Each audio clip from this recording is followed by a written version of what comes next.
Hey, yesterday we had a great call with our graduate community. And what we talked about was how we respond to what we might call bad news. Uh, Health condition, a stroke, diabetes, whatever it is, or even being overweight. That's right. And I wanted Bill to talk about what came up for him because I think it's really important what he has to say. Okay, put me on the spot. So what I was saying was that was so, I think, valuable and interesting about our call was that when we have kind of a wake-up call, stroke, heart attack, diagnosed with cancer, diabetes, the immediate response is, I've got to change something. I've got to do something. I got to look at my diet lifestyle so that this doesn't happen again. And that, of course, is very important and very valuable. But what we were exploring was how the way we relate to the news or the event has everything to do with the quality of our life going forward. That is, if I see this as really life-threatening and it's dangerous and my body's breaking down and things aren't working right, then I'm kind of at war with life, as opposed to when I see that, oh, look what just happened. This is an opportunity to really grow and expand from this event. And what a difference the quality of my life is through the day. True. When I'm not feeling like I've done something wrong. That was another thing that came up. It's like people, when they try a diet and it doesn't work, they beat themselves up. I'm not good enough. I can't stay on it. Or one lady who was diagnosed with cancer some time ago, she said right away, it was like, I did something wrong. I've got to fix this. And we were looking at how our relationship to the news and to the circumstance really completely determines our day, moment to moment experience. And what came to mind to help me understand that more deeply was a colleague, a coach, was telling a story about her husband's parents and how her husband's mother, when she was out driving, she had a relationship with other cars. She liked the other cars, the other people in the cars, and everything was good. So she saw other drivers as being courteous and thoughtful, and she would slow down and let people in, and everything went so well. And so the quality of her life, the experience she had when she was driving was like, this is a nice experience. His father, on the other hand, did his driving from kind of a very contentious place. And it was like everybody was out to get him. So he was constantly racing ahead, trying to get ahead, and people were trying to get ahead of him. And he'd be yelling and having conversations in the car about other drivers, and how in the same city, basically dealing with the same traffic, his experience was one of upset, and he was just kind of miserable while he was driving. So isn't it interesting how the role that our thinking, our perception, the way we relate to our environment, to our experience, to our circumstances, so influences our experience, our world. Yeah. And for me, what I am living and loving so much is whatever comes into my life, I see it as an opportunity to learn and grow. So I don't have, fear or negativity about it. I have curiosity about it. What is it?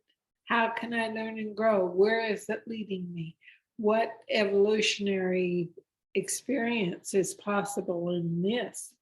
Yeah, so in the same experience, if there's a health condition that we need to address, if I'm looking at it from the standpoint of, oh, there's an opportunity here for me to learn and grow, what's interesting to me is that my mind is more settled.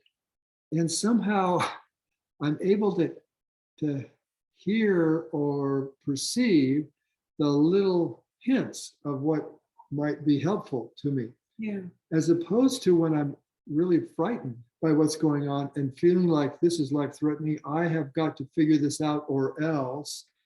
It seems like I'm in a state of confusion. I'm Googling everything, but I can't quite figure out what's going to really help me or not, because I can't feel that little inner nudge, that little wisdom that is, we've talked about before, is like an inner guidance system, like a GPS, these feelings of ease and just what feels good And clarity. and clarity is there. Yeah. So it was really a great call. We really enjoyed seeing that our relationship to our circumstances, and of course the context was health and weight, but it applies to everything. It can apply to our job, to our families, our spouse, our kids. When there seems to be a problem on the surface, there may be something that needs to be addressed, something on the outside. But my experience of it all, how good I feel or how upset and confused I feel, has everything to do with my thinking in terms of how to relate to it. My experience is always an inside out experience. My thinking about it, how I'm relating to it, is what produces either like the mother's experience of driving, which is, oh, this is so simple and easy and isn't it enjoyable? And the father's experience of driving, which is, this is nerve-wracking and on and on. Yeah. It's inside out. Our experience of our circumstances is a reflection of the thinking that we're having about our circumstances. Yeah, and if we can welcome everything and realize that it's there for our highest good, it's there to lead us to more of who we are. Yeah, that's even more of the bigger picture, that in fact, if life is living us, and life is basically a beneficial influence in our lives, then how could anything actually occur that doesn't have a beneficial nature contained within it? And it's just for me to unpack it all to find the gem. And I do that best by relaxing, letting the mind quiet, and then I receive those nudges so clearly from my inner wisdom that lead me on a perfect path. Good. What are we talking about for a recipe this week? Okay, recipe. We want to do quick and easy because so many of you work and you come home and you don't want to spend time at the kitchen stove. Or at the kitchen counter prepping. Yeah, at the kitchen sink, whatever. So today we did a can of beans, a third of a jar of salsa, and frozen corn, half pack. Now that is really simple. It takes less than 5 minutes to heat up on the stove. And then we served it over, you can either put your oven timer on and have a baked potato ready, or boil potatoes quickly. It doesn't take more than 20 minutes to boil a potato, but if you don't want to spend the time, put your timer on your oven and have it ready to go when you walk in. Yeah, and this pot of beans and corn and salsa doesn't actually have to have the potatoes. Yeah, I mean, if you have corn thins around, it can be great. Or you can just spoon it out of a bowl. Yeah, it's delicious. It is really good. But it is nice on potatoes too. Yeah. That's a little extra. We're glad to see you. Let us know if you have any questions. Bye for now. Bye.